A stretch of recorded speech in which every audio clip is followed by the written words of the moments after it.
Yes, we are live. This is Maha from Cairo, Egypt, and we're having a digital citizenship hangout. The hashtag is DigCiz, DIGCIZ. Um, and we have a lovely group of people with us today. Some of them are facilitators in DigCiz, some of them are participants in DigCiz, and some of them are also participants in the Digital Pedagogy Lab Institute happening in August, inshallah. So I'll ask everyone to introduce themselves. I'm Maha from the American University in Cairo, and I'm also the co-director of Virtually Connecting. I'll ask my co-facilitator for the week, Kate, to go first, and then Autumn and Sunday, who are actually the minds behind DigCiz, and they've been doing this for a while now. And then I'll ask the participants to also introduce themselves. So Kate, you go first. I'm Kate Bowles. I'm the Associate Dean International in my faculty at the University of Wollongong, and so that's where you find me.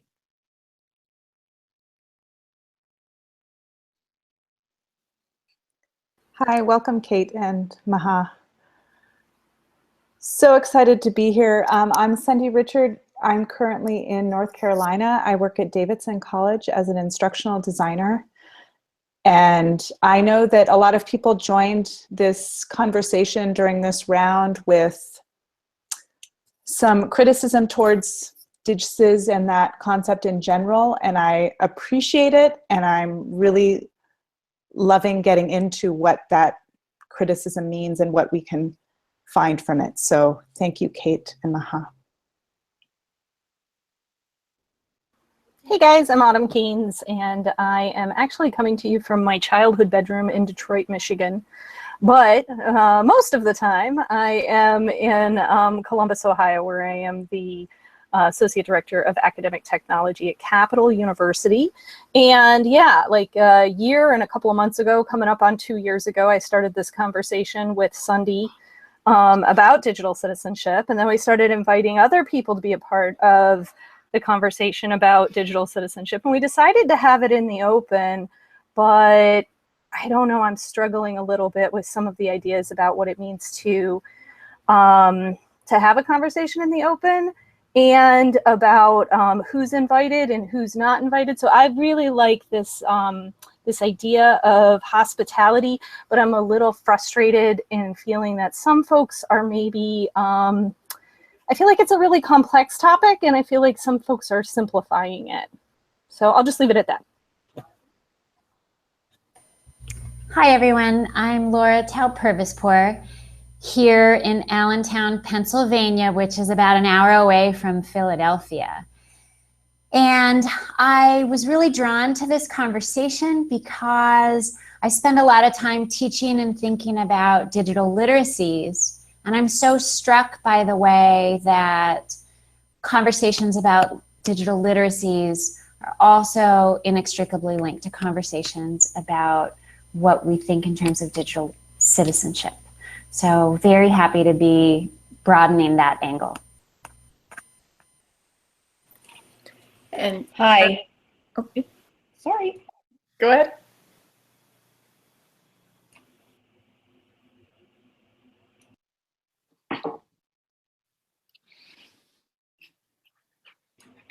Wasn't sure who's supposed to go next. I apologize. Maybe it is my turn. It's not, Google shows you guys in alphabetical order. I just realized that, of first name. So I'm seeing Autumn, Kate, Laura, Rose, Cindy, Tanya, and you, which is me. So it was your turn, Rose. Okay, so yeah, because I looked at the list that you wrote there, and I thought, oh, I'm supposed to go next, and never mind. Sorry. My name is Rose, and I am punching in from University of Nebraska, Lincoln. Although right now I'm at home. It is Sunday here and Saturday, and I got involved with this online world because I found a really interesting observation one day, way back in 2012. That the culture of being a third culture kid, and some of you may know that theory, and I proposed in one of the MOOCs that I was in, there is a parallel between third culture kids and the characteristics of a TCK versus people who live online and create a culture of their own. And so the whole digital literacy piece, for me, I actually personally, I make a differentiation between digital literacy and web literacy, only because there is that slight differentiation between somebody who truly does understand the culture of an online interaction being quite different from maybe just using technology for the sake of using it to improve your work facilitation. So I've got a different take on it, and I'm excited to share and hear what other people think about these cultural differences.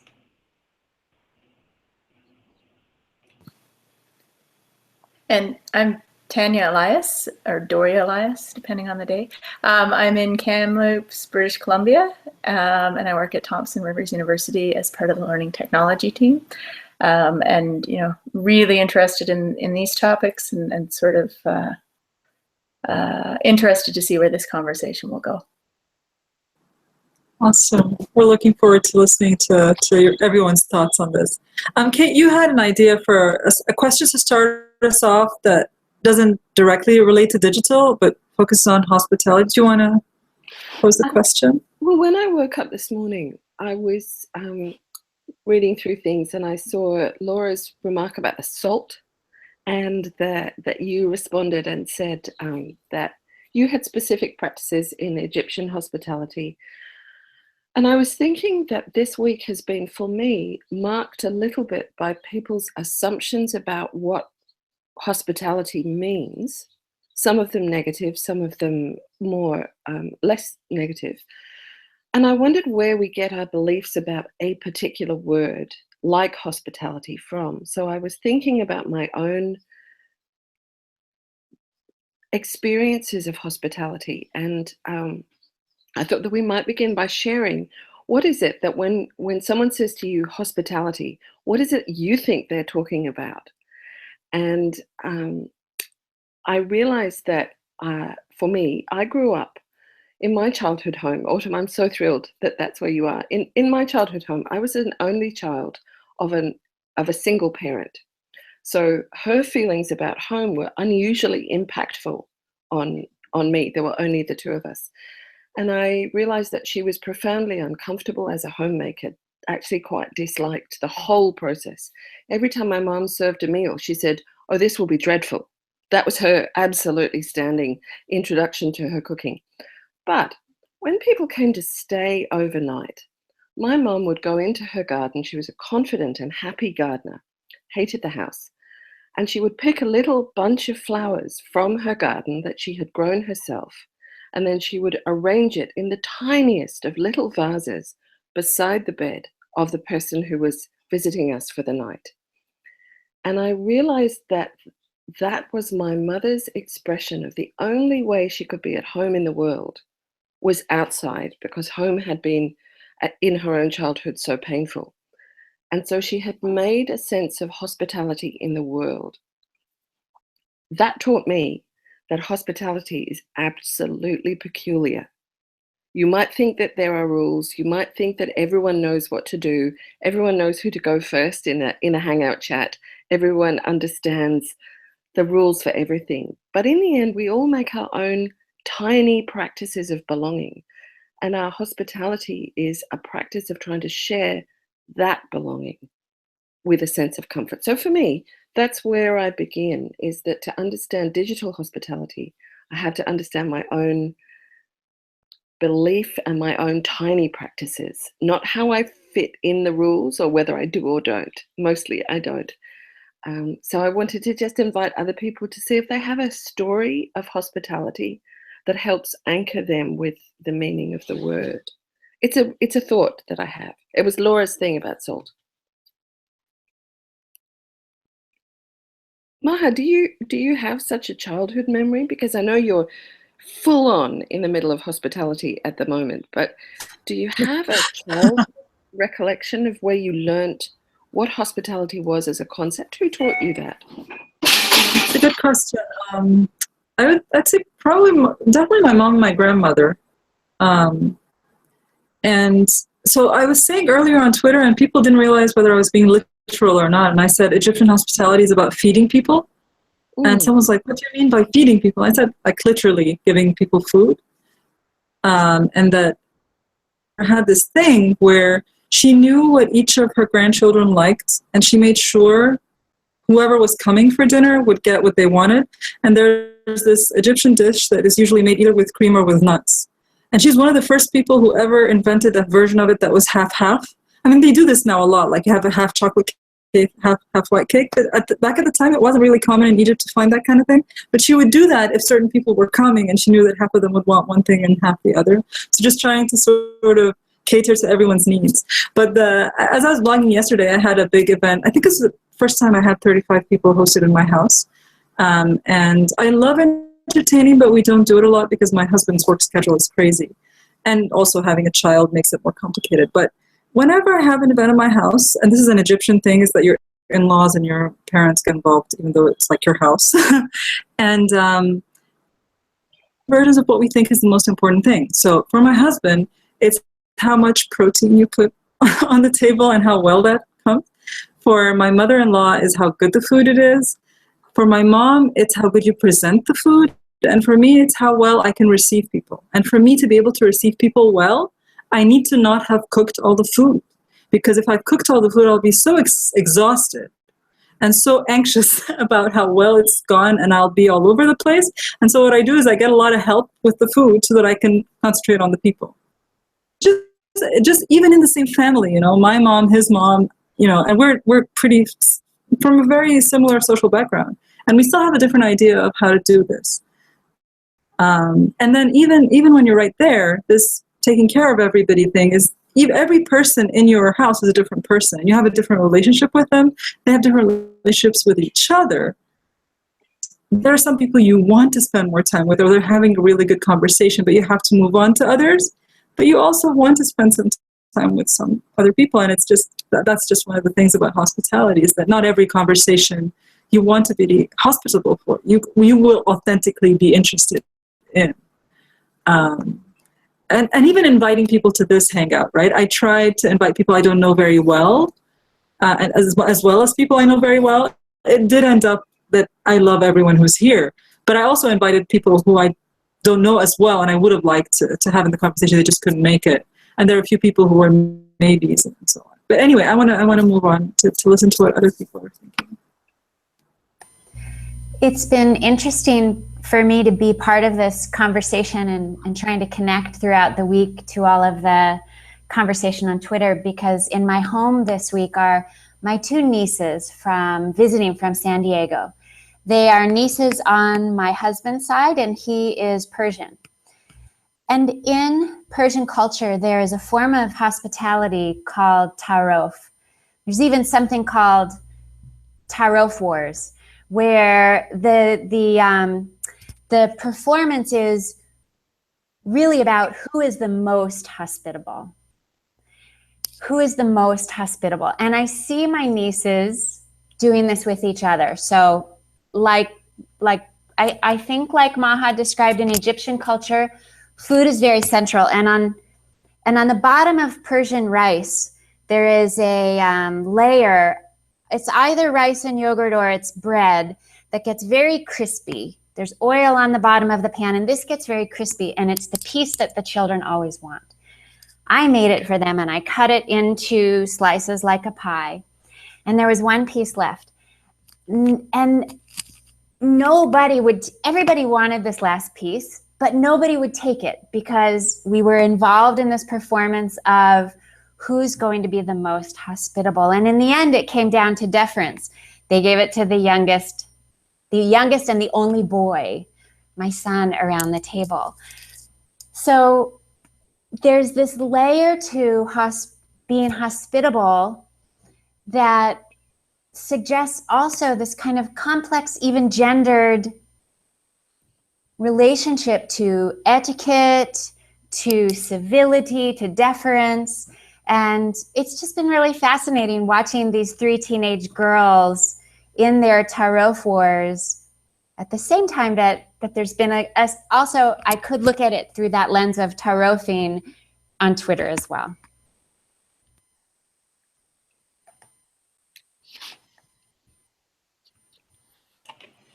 Can I go next? So I grew up, I'm a third culture kid. I grew up kind of confused because I have different backgrounds. My parents lived in Japan before I was born, and then after I was born, they moved to London. So I grew up in London in my early childhood, and later sort of in elementary school, I moved to Malaysia.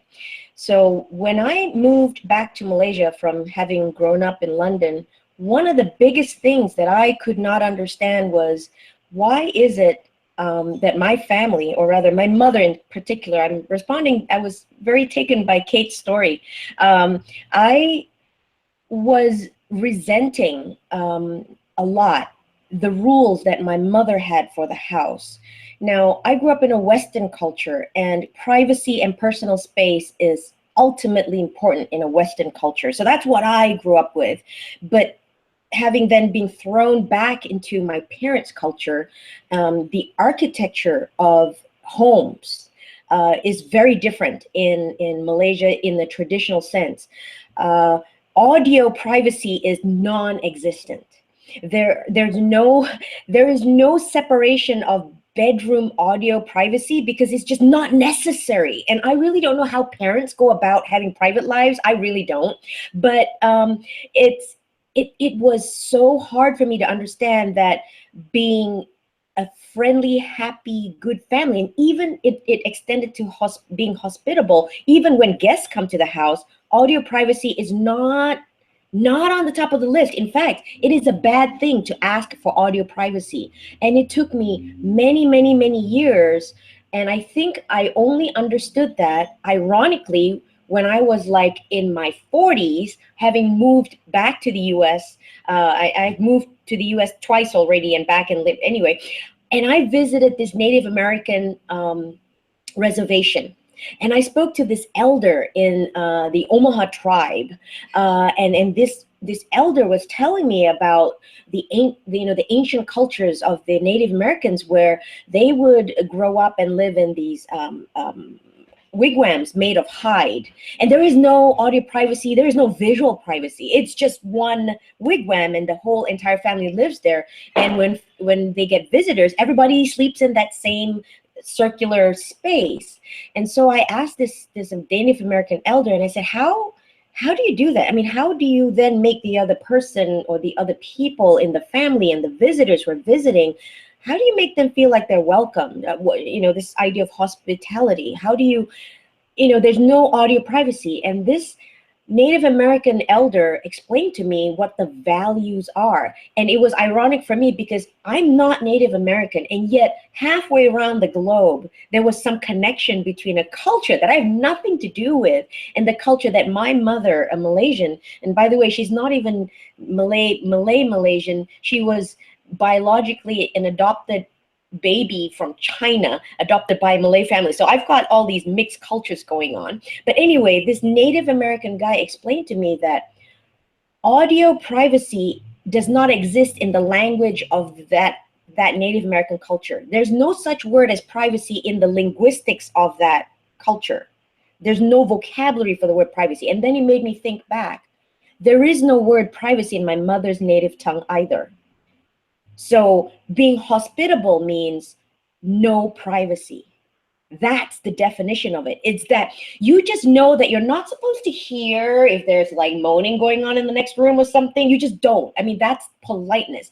And if you have a visitor visiting the home, by trusting them with the audio sounds that is happening in your house, that trust is a symbolic meaning of hospitality. And so for me now, as I started going into the digital world, I realized we've got the same thing happening. We have what we call noise. We've got Facebook, Twitter, everything, and it's all this noise that's happening.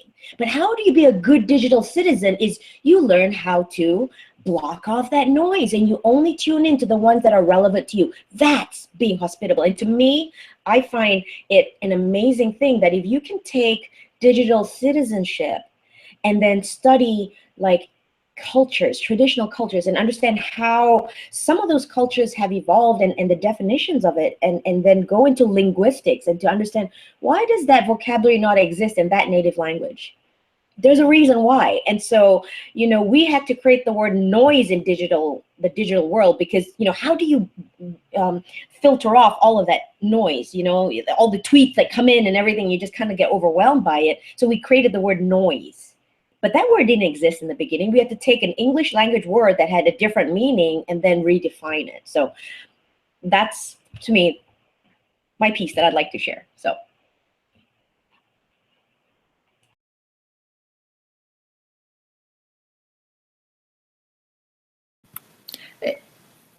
I thought what you're saying is, I think, really amazing, and it's interesting. I struggle with the word hospitality, and I've been thinking about it from a couple of contexts as others have been talking. When I think about hospitality from my childhood, it meant making the house look perfect. It meant sort of making the house look not what it really was for those, so that when people came, it would be a certain way, and it was always perfect. Everything was always perfect. But it wasn't authentic, and so I struggle with the word. And then I moved up north, and my in-laws, my extended family, are Aboriginal and have a very different sense of hospitality, and nothing was ever perfect. And so I smiled because it was always around food. Food was always the center of everything. Food and singing and blessings and praying, right? Those three things were in the center of everything, which was very different than how I grew up. And I think also this sense, so how different but how welcoming that felt, because it wasn't about cleaning the house and things being perfect. It was just about sort of people who really know each other and really care about each other getting together. And I think people who know the whole of each other, because it's so interesting, this idea of not having privacy. And I think a lot of that comes through in sort of ways that I hadn't really considered into some of what made that hospitality so different within an Aboriginal family, because they've grown up so physically close to each other. Small houses, small spaces, no small communities. And I've never considered that way, but I'm going to ask my mother-in-law about words of noise and that kind of thing, because I just think it's I think probably that explains a lot of the difference from what I as a kid knew of as hospitality that I'd never until now considered. So there's another culture far away that I think there's something really connected there, and I think how that translates to the digital space is really interesting.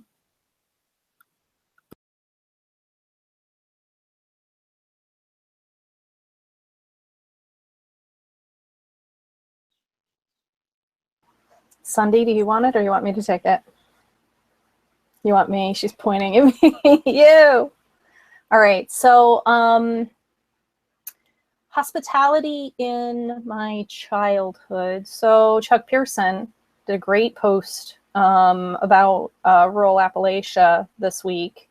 That actually made me think about the word Southern hospitality. So that's something that we talk about here in the US, right? The Southern hospitality is a little, it's a term. And so the South is thought of to be a place where they're like extra hospitable or something, right? And I definitely experienced some of that, but I grew up in Detroit, right? Like both of my parents grew up in Michigan. And so they had some of that, but yeah, when we would talk to, or when family would come to visit from the South, there definitely was a little bit of a difference, right? You could tell a little bit more of a, and for me, there's the authenticity piece, like Tanya talked about. There's also something for me about, what about the person who's a little more introverted, right? Who doesn't like, they're like, whoa, okay, hi, So even though our best efforts might be to be welcoming to folks, I feel like, and this is where I sort of started off the week feeling a little troubled about this idea of hospitality, is that, are we really more more concerned with our own ideas of welcoming others, or meeting others where they're at and welcoming them the way that they want to be welcomed? Are we even thinking about that? Are we even paying any attention to that? Or is it just like, hey, we're the welcoming squad, hello, welcome, this is what, and it's like, ah. So, and throughout the whole week, then it just got much more complicated. So I'm not going to keep going because I want to let the conversation keep going. But yeah, I think it's a very, very complex thing. So I'm going to throw it to Sunday because I think she's the only person we haven't heard from yet. So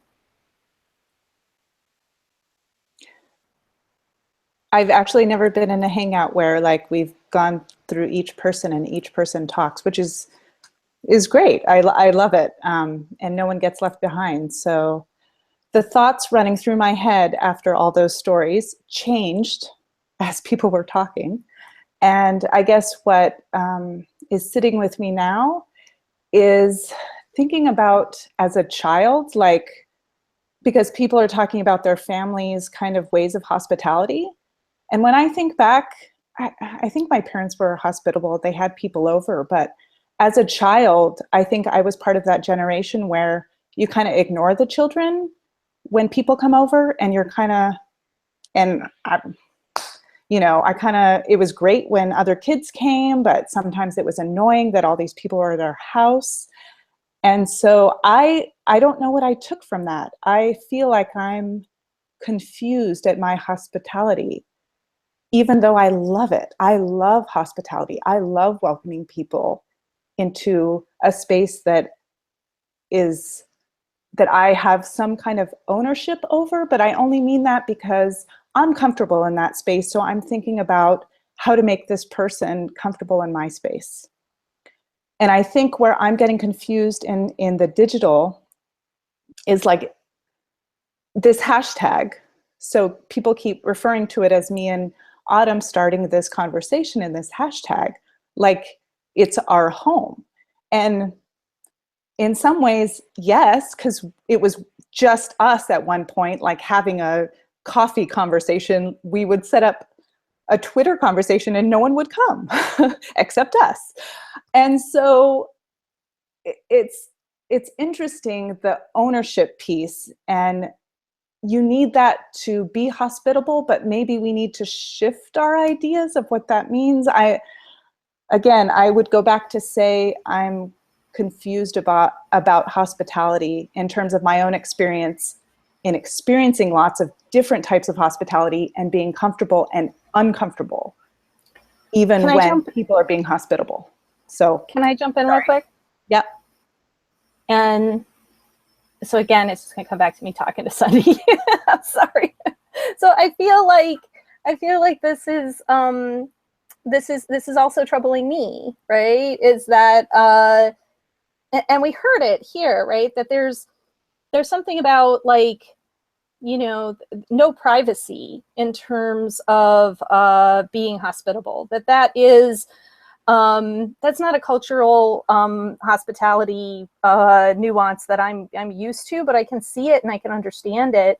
But that also means that there has to be a certain level of trust there, right? That also means that it's not just anyone that you're inviting into that space. This is a family member. This is a friend that you consider to be, and maybe Rose can expand on that a little bit. Is that the case in those situations? I mean, it's not just anybody that you're inviting in, right? No, but I'm going to reply to something that Sunday said first, because you mentioned that you're confused, and the slight innuendo that it sounds like you make it sound like being confused is a bad thing. So I typed in there, I said confused or fluid.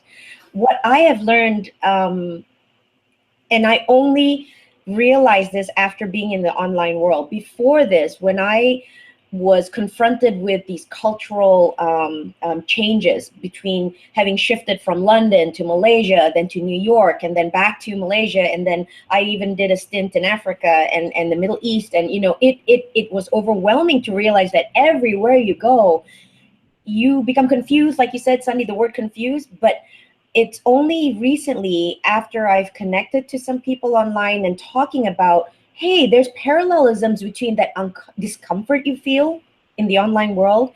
And I no longer use the word confused or any negative words. It's fluidity. You are now this adaptable person. I mean, I can't remember who it was, but somebody made this parallelism with, that whole argument of digital native and digital immigrant. We're all immigrants. And because of the frequency of the technologies changing, or now if we make it in terms of ethnicity confusion, we are so cosmopolitan because of this technology bringing different cultures online, of airplanes being affordable and people just flying in from one country to another, students studying in another country, people working in different countries. The merging of these cultures is so fast now that we have to be comfortable in that discomfort. And to me, that's the key in it. So I would say the problem we have is, can our linguistics, can our language, the vocabulary we choose to use, can that keep up with the speed of our cultural shift? And the answer is no. That's why a lot of times what we try to describe doesn't describe what is actually happening and what we're actually experiencing, I think. I don't know. Does that kind of answer? I know it's kind of tangential to your question, Autumn, but it to me, I'd rather look at the root rather than the symptoms that are happening. And so to me, that's the root of it, is that we evolve faster than our language is able to describe it. I wonder if I could respond here. When I saw a lot of people on the hashtag being concerned about hospitality as a term, I remembered that I had become interested in this word when I was inside a system. So I was the guest of a system when I became a hospital patient. And I learned through studying that a lot of medical people have written about hospitality in the context of medical services. And I learned by studying some of the people who'd written about that at its origin, the word for host and the word for guest in English is the same. And this makes hospitality far more complex than the welcome of the host. It then embraces the practice of the guest. And the guest is also doing hospitality in the way that the English word has evolved. So to pivot to the digital for a moment, I've been thinking while you've all been talking about, I was one of the people who recently joined Mastodon following someone from digital, Paul Prinsloo said, come over here. I would go anywhere for Paul Prinsloo, so off I went. And when I got there to a new space for me, I found that it was full of young queer Marxists talking about how great it was that there was this safe space for young queer Marxists. And this was the definition of Mastodon, young queer Marxists. And I'm excluded on the first point, really obviously. Most of the people I was engaging with were young enough to be my kids. And I was aware as a guest in that space that I was initially very careful about sharing details that revealed I was a parent, because I felt like I'd fallen into my daughter's Facebook suddenly. And I felt hugely protective of these people from the point of view of their politics. And it was so great that they'd found this space. And all of the rules, and if you've been on Mastodon, you'll know it's absolutely bristling with rules for behavior. All of the rules were about protecting them from other people. Content warnings, all of the things that are not safe to show. There is nothing odder than a bunch of Marxists having content warnings for talking about news and current affairs. And I really wanted to be protective of their rules in their space for them. But this was the space where I met Tanya. This is the space where I met people I was so thrilled to discover. What does this tell us? Digital hospitality, I think, is filled with ambivalence. What do I do? How do I act? When rules aren't codified, they're in the process of being codified. How do I not interfere? How do I not impose? How do I not say, well, this doesn't suit me? Because I could have said that like 20 times on age alone. With Mastodon, I made a decision to sit and just let it be around me and to try to practice hospitality as a guest as well as I could. And I've gone on thinking about it because every time a big group of new people joins Mastodon, this declaration of what Mastodon is and who it's for starts up again. And I stopped talking about being a parent for a moment. I just want to put that out there because I think it would be helpful to hear or think a little more about the guest practices of hospitality, not just the welcoming and the hosting because I think the welcoming and the hosting introduced the discomfort about owning and controlling and setting rules.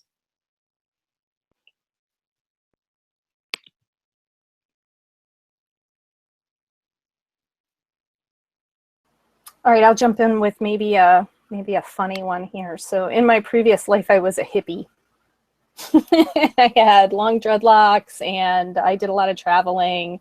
And I did a lot of traveling with a specific group that did a lot of backpacking trips and like outdoor gatherings of people for, sometimes weeks at a time, lots of camping, lots of those kind of things. But there was also a network that was developed, and there was like a paper guide that you could get at some of these places. And you could look people up. If you wanted to be listed, you could, and you could list whether or not you were willing to actually welcome people into your home, because a lot of these folks were very nomadic. They kind of traveled a lot. There was a lot of people going, a lot of times for concerts or even just going between these gatherings and just sort of traveling traveling the world, really, the country mostly, but some people even traveling the world, right? So I knew the person who put the guide together, and it would rotate every year, but they decided to put in a like a little section that was like, here are some things if you're going to go to somebody's house that you might want to think about if you're going to be a guest, right, in somebody else's home. And it was, what you might think are kind of silly type of things, but remember, we're dealing with a lot of hippies here. So like, take a shower, make sure that you're clean, like wash the dishes, try to be like helpful around the house. If you make something, if you dirty a dish, think about cleaning the dish, or like, making the bed after you sleep in it, things like that. So I have a piece of that in my history. And so I try to think about that when I'm a guest in other people's homes. So yeah, I'll just throw that one out there. It's probably a really weird one that other people probably don't have things similar to that. So I figured I'd throw it out there. Oh, thanks, Sundie. And Sundie's a really great guest too. I've had Sundie as a guest in my home, and I've had Maha as a guest in my hotel room once before. So. I guess that counts. I was gonna say this is a really interesting segue into something I've been wanting to talk about. First of all, really unexpected that hippies would have any kind of documentation of, with guidelines. Like, I didn't expect that, but I don't know much about hippies. But I think so these are two interesting things, right?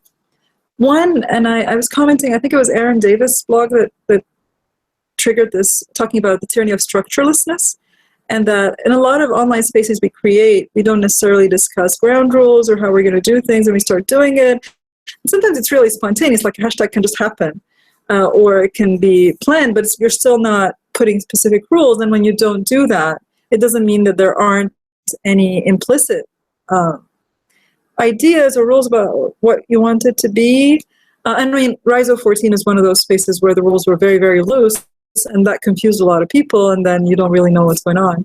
There's always the option of community-created rules, but will the community-created rules work for everyone, and how does everyone get a voice in that? And so this is a very confusing thing. If it's a communal space, and this might come back to commenting, which I didn't read up about, but which Kate had brought up, commenting versus citizenship. But that if you're in a common space that isn't really owned by a particular person, you decide those things. One of the things that I thought about a few times today, because I was reading some things people were blogging about and writing about, and I wasn't sure if they were talking about digital citizenship as a concept, or if they were talking about digital citizenship, this thing that we're doing in June. And at some point I was like, I have no idea what these people are talking about. I don't know if they're talking about this or that, or something else that's in their imagination that I don't know about, or some other version of this that I missed out on. So I've had a very busy week. So there might be stuff that happened that I didn't notice, even though I'm supposed to be facilitating this conversation, because you can't get everything. And so you don't really know what people are talking about. But for example, one of the things that I noticed is that someone said they posted a video about hospitality that they meant to be a positive video, but they didn't watch it till the very end. And then they discovered that the ending of it goes nuts. And that was not what they had intended, but that's what they had sent. And they said that by doing that, they sent the wrong message. And then deleting it later and apologizing, you never know if people are going to see that. Even though in the digital, you sort of feel like you can backtrack, but no, it's already happened. So it's sort of, that's a lot of different things merged together into one comment. But I'd like to see what other people are thinking. I think that brings up something interesting, Maha, about trails and thinking about where I feel at home in these online spaces. I think, and it seems too obvious, that my website or my blog is the place where obviously it's me. So if somebody comments or something, I feel, of course, that I'm going to react in some way. But if I'm on other spaces, and when I meet other people in other spaces, I'd like to have trails to a spot where I can kind of get a sense of who they are. And I think having a place that says something about you, or a trail as we go to all these spaces, is a really important part of this, so that you're not, so that we're, as participants talking to other people, we're not constantly trying to make these connections based on nothing or the context within this small space. And so now I'm trying to relate it to Mastodon and meeting these people who, to be honest, I've met some people not in my network at all in Mastodon as well, Kate, and I haven't found a trail for them, and that hasn't been important. So maybe I just voided my own point, but some of the things that I'm thinking about based on what Maha has said. So I'd like to just quickly jump in about Mastodon and that, Roz, excuse me, I'll just be real quick. For me, hospitality this week and in the world at large has very much become how we respond to the stranger, the uncredentialed stranger. And I think this question that you've raised, Sandy, is really important. In our world at large, we are being encouraged to be intensely suspicious of the uncredentialed stranger. And I think that's becoming true in our digital spaces. We expect to know people, and I wonder if we've lost the facility to just greet people on the grounds of a kind of common humanity. There you are, a person. You know, here I am, a person. Maybe that's enough. And you are whoever you choose to represent yourself as being in this moment. But because the world has become fraught on the question of trust among strangers who pretend or falsify or threaten or risk, you know. So I think for me, this question, this troubling image of the untrusted stranger is hanging over all of this conversation. It's not simply the guest and the host, but all of the others. How do we become more open about that? Roz, go ahead. You had a thought. Actually, you just segued right into it. I actually had a question. Your statement just now, you said, how do we do this? So my question is, how do we teach digital hospitality? How do we teach hospitality, period? Because if the definition of it is so fluid and changing, and that in different spaces, Mastodon and Facebook and, you know, Google Plus and, you know, even Hangouts, whatever, every space has a different cultural expectation. And yet here we are today, just now here, the 6 of us, 7 of us are able to spontaneously adjust And not only are we adjusting verbally in this video space, but there's this separate private, not really private, separate parallel conversation going on in the back channeling in the chat box. I mean, that's a skill. I mean, holy cow, think about back when we started doing stuff like this. How long did it take for people like us and everybody else who does these kind of things to learn how to handle that? You know, I still have colleagues, never mind teaching them how to back channel. They can't even do a text message. They can't even do a hangout. They can't, you know, just the concept of, some of them are still caught in what are the rules of emails? You know, how do we teach that?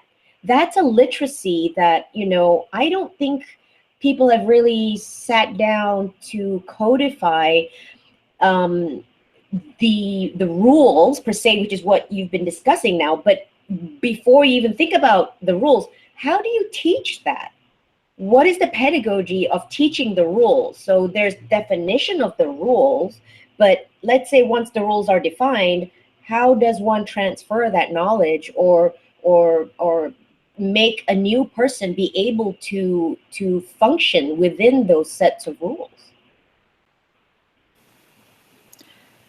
I mean, it's interesting because, and I do think Mastodon is, in fact, probably the best example of I've seen where in a digital space where there's been a real focus on two things. One is rules. There are clear rules. If you do these 6, 12 things, whatever they are, we're going to kick you out. And I think that those have been explicit in a way that I haven't seen in other spaces, and they've been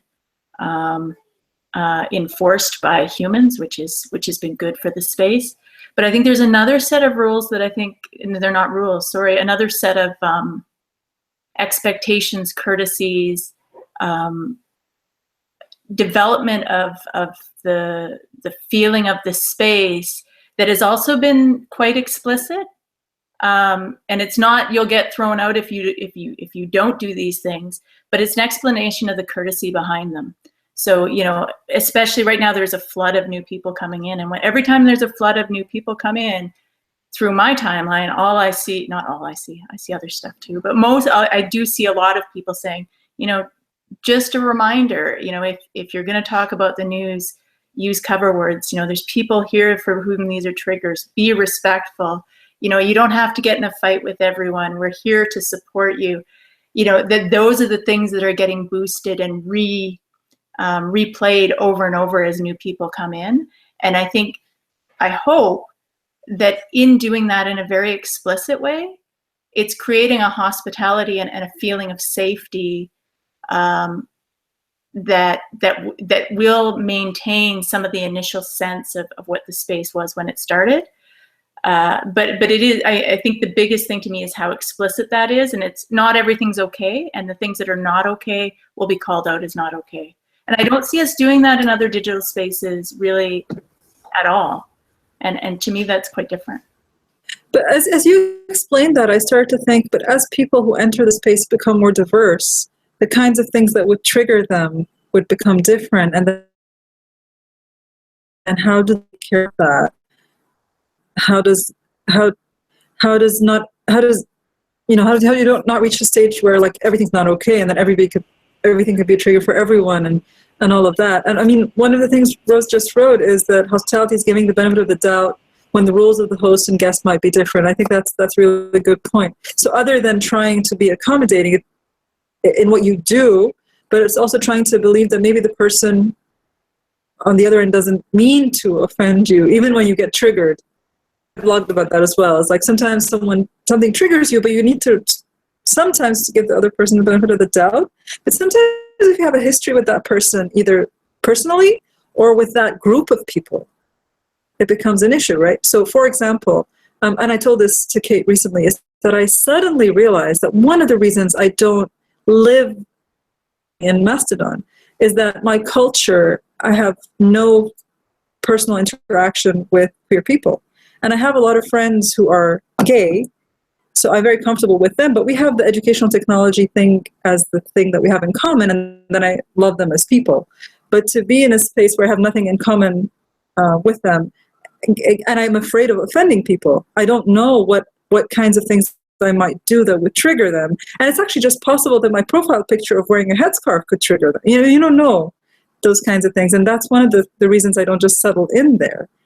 Anyway, I'm going to stop talking. I'm seeing a lot of people nodding, so I'm thinking say something. I mean, I think for me, I think that's true. I think we don't know what's going to trigger everything. So two things. One, I think that the Mastodon space is getting much more diverse, so that I think now you, in fact, I'm almost wondering if some of the folks who built it have disappeared. I worry about that. But on the other side, I think you can find groups in there now where you might feel more comfortable. I think though, the other thing that is that sense of, that's right, it's, and that's what I'm seeing right now, sort of coming through my timeline there is, just when somebody says something, don't assume it's a fight like that. And that's what I'm hearing people say. But I think, again, it's about making that explicit. If somebody says something you disagree with, or if somebody comments, it's not that they're necessarily trying to pick a fight. So don't assume they're trying to pick a fight. I think we have that sense. We get very sensitive. So yes, again, I think this comes to both sides. We need to be more cautious and respectful for other people, but we also have to give people the benefit of the doubts when they say something that might strike us as either triggering or sometimes just stupid, and take a step back. And I think it comes on both sides, and I think we'll always get it wrong. I think that's, to me, that's the key. And I've been trying to ask more questions of that, because if I have assumptions and I don't know, the only way that I can know is by asking. And so I try and couch the questions, which I think is why I do like when I have more words, because it's really hard in Twitter to ask a question, and can I ask a dumb question sounds different than just blurting it straight out. Just saying, why do you do this is different than saying, would you mind if I ask a difficult or what might seem like a dumb question? And this is where I do think words matter, and I think volume of words matter in order to sort of soften some of those questions, and yet still be able to ask so that so I'm not just guessing what other people are thinking. Can I jump in, Tanya? You just triggered me to do one full circle. If you remember, the story I started out with is audio privacy the lack of audio privacy was a symbol of hospitality in my mother's culture. And what you just said just now is the only way is if you stop and you listen, so that you can digest and ask questions, but you ask questions in a respectful way. And for many, many years, like I said, I only understood that very strange culture that I rejected and could not understand from my mother's culture.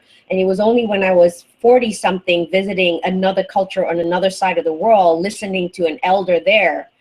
It was the only reason I was able to listen was because it was so strange. It was a different culture of a different tribe. I mean, totally an ethnicity that I had no knowledge about. But by forcing myself to actually give that benefit of the doubt, to stop and listen, to actually listen to what this other person had to say, and then to ask the quote unquote, what you said, stupid questions. And only then was I able to internalize, to understand something that was from far, far back. And so if I were to go one full circle to the question that I asked just now when I responded to Kate, how do we teach that? How do we teach digital citizenship on the topic of hospitality? I think, maybe we can learn from ancient cultures, because how did ancient cultures teach their kids? How did my mother's culture, the culture that she came from, how did they teach their kids? They made sure that everything was audio on private. So kids grew up hearing everything, but you're not allowed to ask yet. You just hear it all. You hear it all and you let it sink in. And then after it sinks in, eventually, when you have the right moment, you're allowed to ask the dumb questions, not to anybody and blurt it out, but you know who to ask to, your elders, the mother, not every day, but maybe you choose the right day to ask, hey mom, I overheard something through the thin walls, whatever. But that technique or that methodology of teaching and learning is, so if you're a learner, you are going to be exposed to a lot of stuff. You're allowed to hear the noise, all of that, but you have to learn how to be humble and and wait. And when the opportunity arises, ask the right questions. And I suspect the same was in the Native American culture, the elder that I visited. That was the methodology of teaching. And I think that's what you did, Kate. You just sat in there in Mastodon. You sat in there and you listened. You gave them that respect, that you let those people talk, and you just watched and listened, and then you were able to be a part of that space because you were being as hospitable as they were allowing you to listen to them talk. I'd like to respond a little to Rose's asking again, how do we teach this? Because I think what we're talking about, when I listened to what Tanya was saying and Rose's response here, it sounds to me like we're describing this as a kind of ethical stance. Listening is an ethical stance. Assuming or opening to the possibility of multiple interpretations of a text, a post, a tweet, that is an ethical stance, that room to imagine multiple interpretations and meaning-making histories. So I think Kate did this at the start of our time together, asking us to share our meaning-making histories, which we're bringing to this conversation about being hospitable. And so that's something coming from a perspective of the field of media and communication. I do teach students, I try to teach students, when they make media, to always make media with their audience in mind, to make media with the ones they imagine will be doing the viewing or the listening or the reading, and to make media that also has that open ethical stance.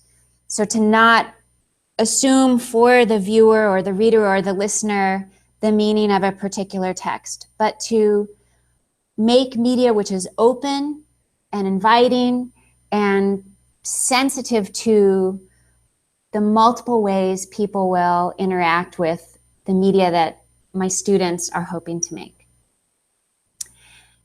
I wanted to also, while I'm unmuted, and thank Maha for gently giving me some guidance on when to unmute, right? Because that ethical stance, as I think Cindy was saying earlier, it doesn't just exist. It requires also the sensitive guidance of those who are there, more comfortable, more at home, more familiar with the space. So having received that guidance, I want to just put out there that one of the things that has been in the back of my mind this week is, in the space of thinking about what is hospitable media, what is hospitable digital citizenship and engagement, I'm thinking a lot about a couple of things recently that Audrey Waters has done. About a month ago, coding on her site so that one cannot just annotate with hypothesis over a blog post. A tweet recently directed at someone who must have asked for some of her time on a phone call, and so she publicly tweeted, no, you can't have 5 minutes to pick my brain for free, and several tweets in which she was saying, you are not free to engage with me in these ways. I am the author, and I'm going to create the rules, the guidelines around how I'm opening people to engage with my text. And so I keep coming back to those instances, with no judgment of whether Audrey was right or wrong to do either of those things, but just with the question, is that hospitable? Or where do those kinds of choices sit on a kind of spectrum of hospitable digital engagement? Because they're examples of a kind of digital engagement that aren't easy to make sense of or make meaning of. They're not easy to sit with, because they're reminders that that we can't go anywhere and do anything. I'm going to leave it there. And I guess driven my cat away. No, aw, I love your cat. Your cat's so cute, and like Kate's cat too. I'm really excited about the cats in this hangout. And there's a dog too, apparently. I'm hearing a dog now. So what do you mean when you say you can't go anywhere and you can't do anything? I don't know what you mean by that. Can you explain that a little bit more? Well, you can no longer go to Audrey's blog and annotate there in the open online with Hypothesis. Yeah, but that's different than I can't go anywhere and do anything. You can't go to Audrey's blog and annotate with Hypothesis, right? So what I mean is, if part of what we're saying is that being hospitable is in part this kind of openness, opening to strangers, opening the space stranger to the uncredentialed stranger. I'm wondering if those gestures Audrey has made is to say, everything is not open. Not all of who I am online is open to you. Does that make sense, Autumn? Yeah, I think I see what you're saying. And so the thing is, though, about being in the open is that it's not just the stranger in the open, right? In the open and in the public, it's the stranger, but it's also the guy who trolled you last week, right? Or the woman who was like snarky to you, or the, whatever. I don't want to make this a gendered thing, but it's everybody. It's everybody and everything. And my blog post, reflected on Marina Abramovac, the performance artist who in 1974 did this performance piece, Rhythm Zero, where she asked the public to come in and she gave them various objects to interact with her in. And in the beginning, it was very light, right? And people were tickling her, giving her a kiss on the cheek. And very quickly, it turned very violent. At one point was somebody even using the loaded pistol and putting it up to her head, and that's when the gallery owner came in. And so to me, that's a really interesting story. It's a really interesting moment because she really wasn't in the public, right? The gallery owner came in, the person who actually owned the space came in and broke this up. But if you're really in the open, if you're really in the public, and I think that someplace like Twitter is a great example like this, or just the internet in general. We kind of saw this recently too with somebody else who's in the community who was a victim of some doxing a couple of weeks ago. And there's really not anybody to sort of protect you. Like, you can do some reporting on Twitter, but it's going to take days for that stuff to go away, if it goes away at all. And this is a part where I really start to say, this is exactly why I think citizenship is the right word for the thing that it is that I'm talking about. Because at the end of the day, what it seems like we start talking about is building barriers of some kind. And maybe that's a barrier of saying, I'm going to put some code on my page so that you can't do that thing. Or maybe it's just even speaking out and saying, I don't want to be interacted with in that way. Please don't speak to me in that way. Don't use this tool on my site. Don't do these things to me. And I think we have to be able to say those things. I think we have to be able to put up some barriers and say, I don't want that. Now, who we do that with becomes a different thing, right? I think it's really stupid to just say, I'm not going to do that with any strangers, right? Or I'm not going to do that with anybody from a certain religion or somebody with a certain skin color or something like that. That's where I think it starts to become, and maybe I don't know, maybe I'm not articulating myself well, but I think it becomes complex really, really quickly. I wonder, Autumn, if I could hop in here with the guest position, thinking about the constraints that sometimes guests can offer. A while back, somebody said about humility, and I think this is important. I began this conversation thinking about my mom, and I wanted to just quickly come back to a tiny story about my mom's end-of-life sense of hospitality. when I emigrated to Australia as an only child, leaving behind my single aging parent, I took for granted that she would come too, and she would emigrate to Australia. And over many years of visiting, which she enjoyed very much, and I had my kids and she became a grandma and she visited and all of these things. And I thought, what more do you want? You know, get on the list, come and emigrate. And she eventually explained to me that early in her learning about Australia, she had read the government report about the removal of Aboriginal children from their families. And she had then started to read about Australia's history. And she felt that even though I had briskly become a citizen after emigrating, the gift of citizenship was not mine to extend, even though legally my citizenship was the basis for her ability to apply to emigrate.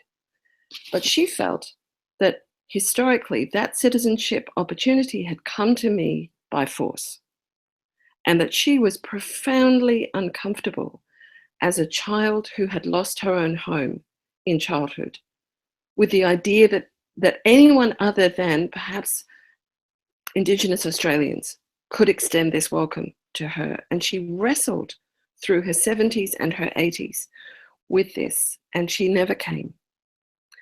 And I've gone on thinking about how online the opportunities that we have to practice acceptance of the fraught and contested and often hurtful nature of online interactions are profound and ethical opportunities. I love that Laura has brought ethical opportunities to not go, to not have, to not impose, to not assume, and to not resent it at all, but simply to say, your blog is not my space. Your thoughts don't belong to me because they happen to be in public. I am not entitled to say whatever I think. The gift of the commons, to me, is this gift of the opportunity to act with care for the guest to the commons. And it's one of the most profound ethical opportunities that we have to step away, to listen in silence, to sit down, to sit down, to step back and to say, I accept that this is not my place. And I think that is also true online, that we can sit down with care and compassion and confidence. I saw what Audrey did, and I would respect that to the ends of the earth. I want to speak for an ethic of restraint. I want to say that is completely okay. So I really appreciate your thoughts there, Autumn, because that helped me suddenly recall this other end of the long story of my mom. Thank you.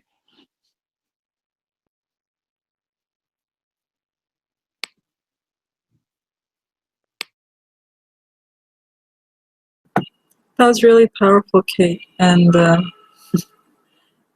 I want to go back to what Autumn was talking about, and her blog post is it was a really powerful blog post, and just that example of that artist and what she did is just so vivid, never really unconditionally hospitable.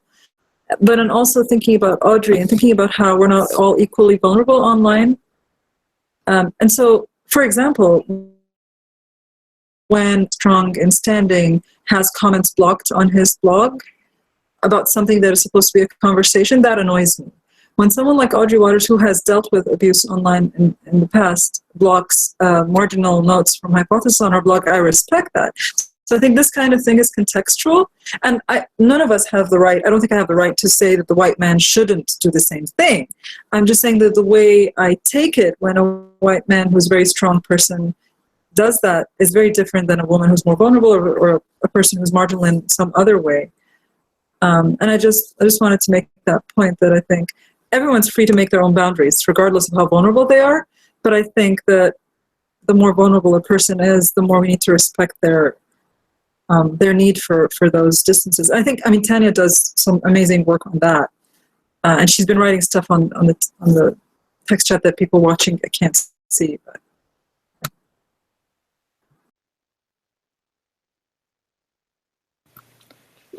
Yeah, I think what I wrote was, for me, everything that I do online has been about, almost everything I do is about, it's got to be about regaining control for myself and letting other people regain control. And so that means that it's going to be different for every person. And it doesn't mean, in fact, it's the opposite of, you can take everything from me. No, that's not what, for me, that's not what it's about. It's about finding a place of empowerment and giving people who haven't had an opportunity to share their voices that same empowering without taking away their safety and in some cases physical safety. And Maha, we were talking about this a little bit about if getting people to blog in the open, if they have a perception of safety but it can come back to cause them physical harm, that's not okay. Unless they are clearly understanding the choices that they're making when they're making them, but giving them a voice in a safe way creates a different set of rules, and it's not a simple set of rules, and it's not going to be the same rules for every person. We are almost an hour and 10 minutes into this conversation, and Kate was just saying before we close, so I'm assuming that maybe some of you have other things they have to do, and to be hospitable, we have to ask if folks need to leave right away or if they can stay a little bit more. But I think maybe just to be, I actually need to leave soon, so if it would be okay with folks to just give maybe, what would you like to do to close? We haven't decided really. Do you want to just give closing thoughts or? Look, my closing thought is really thank you. I think when people come to your house, there's always that moment of anxiety about they will be in your house. You're in my house. The shadow that you can see that has fallen on my face is that the sun has risen and moved around the room.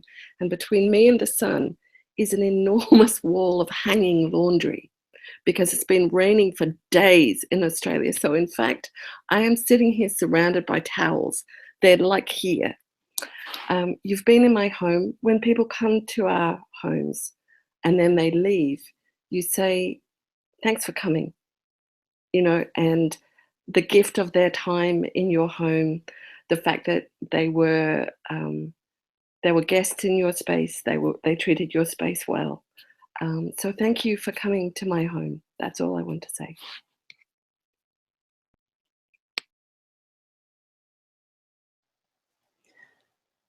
Thanks, Kate. I'm going to continue with that a little bit. I actually have a guest here that I stepped out from. My husband is here as well, so he got to be hospitable out there, and I said, there's this important conversation I want to have. So I want to thank everyone, and there was something else I wanted to say, and it's gone, but I'll leave it at that and let other people say goodbye. So thank you.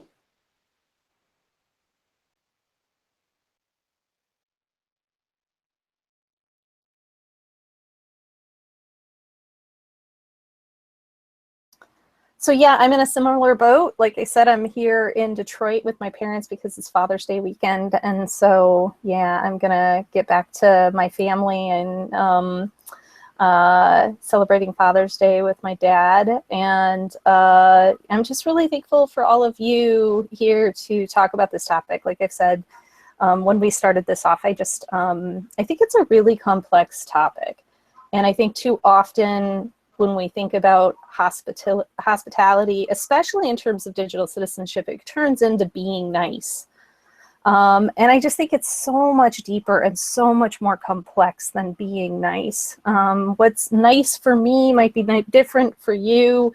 And I think when we try to create these umbrella idea of what hospitality is, or try to come up with like, what's hospitable for, like some standard set of behaviors or some standard set of way of behaving, either in an online environment or in the flesh kind of environment, I think we're really not honoring the complexity of what hospitality really is.